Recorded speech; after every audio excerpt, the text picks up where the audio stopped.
story about my friend Adrian. Adrian is incredible at math and has been since infancy. Adrian was writing high school math contests in grade 4 and finished an undergrad degree by 15. Adrian's brilliant. She landed a job at the Canadian Space Agency by 17. If you're like most people, you probably didn't expect me to tell you that Adrian is a girl. That's okay. You're not a bad person if you pictured Adrian as a boy. This phenomenon is known as implicit bias, and we all have it. It's not an indicator of the views you consciously propose. In Canada, as of 2021, women actually outnumber men in college graduation rates in every single field of study, except for mathematics and computer science, where they make up 32% of graduates, and architecture and engineering, where they make up 22%. Worldwide, women make up only 30% of science researchers. Hopefully, it won't surprise anyone when I say that more women in STEM is only going to make the world a better place. Study after study has shown that in both corporate and academic fields, teams do better the more and more diverse they are. It's in everybody's best interest that we diversify the sciences. So let's figure out why women aren't pursuing hard sciences like physics, chemistry, engineering. It's tempting to sift through studies about 20-year-olds who switch majors or career paths, but in order to truly understand the gender gap in STEM, we actually need to look further back, before university students choose their majors, before high school students pick classes, and before kids sign up for their first sci-fi summer camp. Stereotyping starts really young. By the age of 2, children have already started making generalizations about gender and gender roles, and have formed their own gender stereotypes by 2.5. 2 years old, I hear you cry in dismay. How can my toddler already be sexist? I know. Unfortunately, even in households where gender equality is a priority for parents and guardians, the outside world's onslaught of gendered messaging and marketing is there to bias your children's thinking. You'll know what I mean if you've ever been visually assaulted by a perfume ad, the packaging on a men's 13-in-1 shampoo, somehow, or the toy aisle of your local grocery store. These constant and not so subtle reminders that men and women are inherently different is not lost on little kids. A 2011 study found that children in grades 1 and 2 already hold explicit stereotypes about math being better suited to men. Parents also hold these sorts of implicit biases. Researchers asked British parents in a train station in 2007 to estimate their children's IQs. Parents consistently ranked their sons as more intelligent than their daughters by an average of 8 IQ points. As depressing as this sounds, it's pretty unsurprising considering the lack of intelligent women we're exposed to.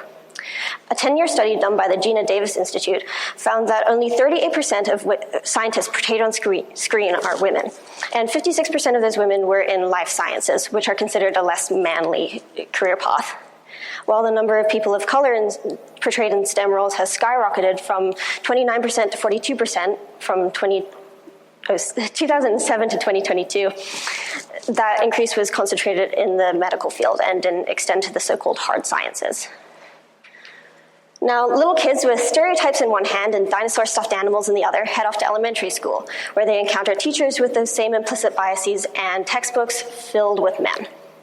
A 2024 meta-analysis of over 1,200 publicly available textbooks from 34 different countries found that not only do men and boys appear more frequently, but that 95% of the physicists mentioned in those textbooks were men. 95. There are hundreds of amazing female scientists from the past decades who have made huge contributions to the field of physics.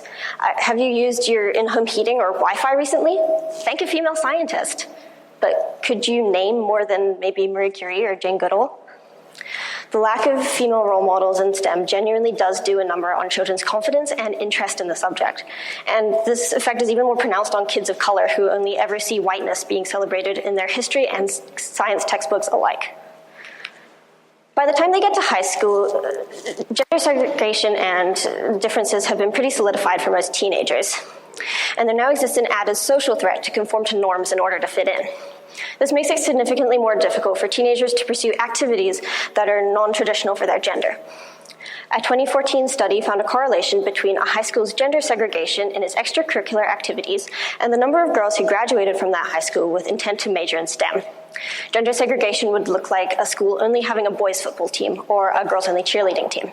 High schools are a microcosm for wider society. The more sexist a country is, the fewer girls excel in math and science as compared to their male counterparts.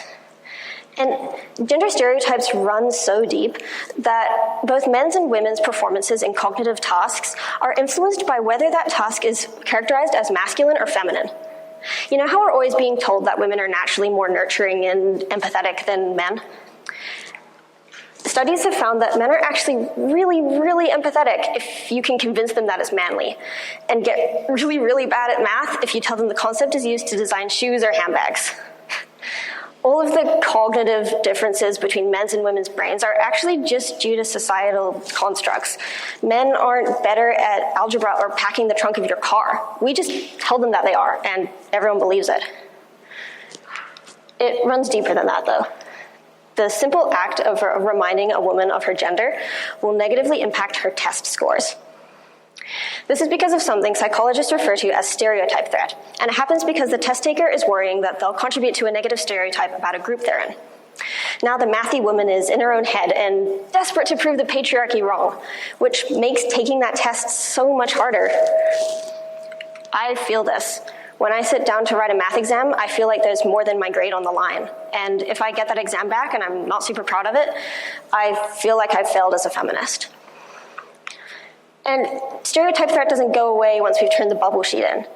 Women and gender minorities like myself are constantly functioning under the watchful eye of both misogynists and our own internalized fears, ready to seize our imperfections as proof of our inferiority, as if mistakes have ever tarnished a man's perceived abilities.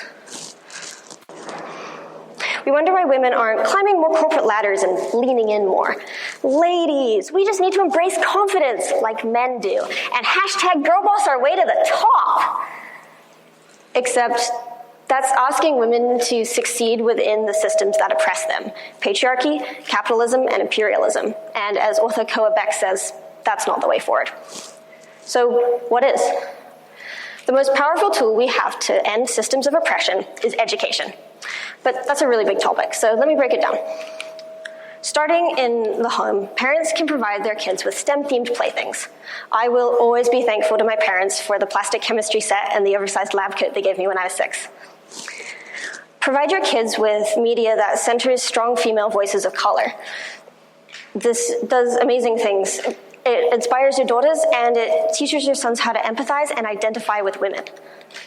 Early childhood educators can take similar steps and foster the very natural curiosity that all little kids have about the world around them. Kindergartners are such good scientists. As for older elementary and high school teachers, I encourage you to make your classrooms explicitly feminist spaces. You can do this by intentionally lifting up women and people of color whom history has overlooked. This does great things for children who have been deprived of role models thus far. Another thing I highly encourage you to do is do your best to foster a learning environment where it's safe to be wrong and safe to make mistakes. We as a society have a very fixed mindset about math and science being for smart people, which pairs exceptionally poorly with our tendency to tell girls that they're not intelligent. But if we make science for everybody, suddenly everybody's doing science. That's so cool.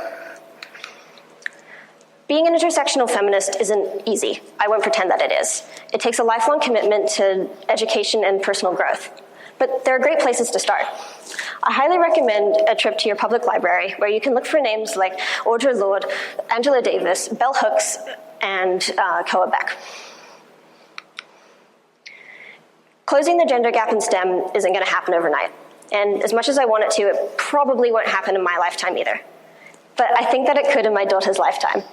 If we as a group begin to make changes as individuals, changes that center female voices of color, changes that reduce roadblocks for female students, changes that make us better feminists, better anti-racists, and better scientists. We've come so far over the past couple of decades. Science is so much more accessible than it was 50, 40, 30, 20, and even 10 years ago. You don't have to go down in history as a great protector of women's rights or the most brilliant scientific mind of the century to make the world a better place. I know I won't earn either of those titles, but it takes more than geniuses and martyrs to change the world. And here's the great part. Your contribution to change, however small it may be, will get more girls into the lab. And I think that's really exciting. Thank you.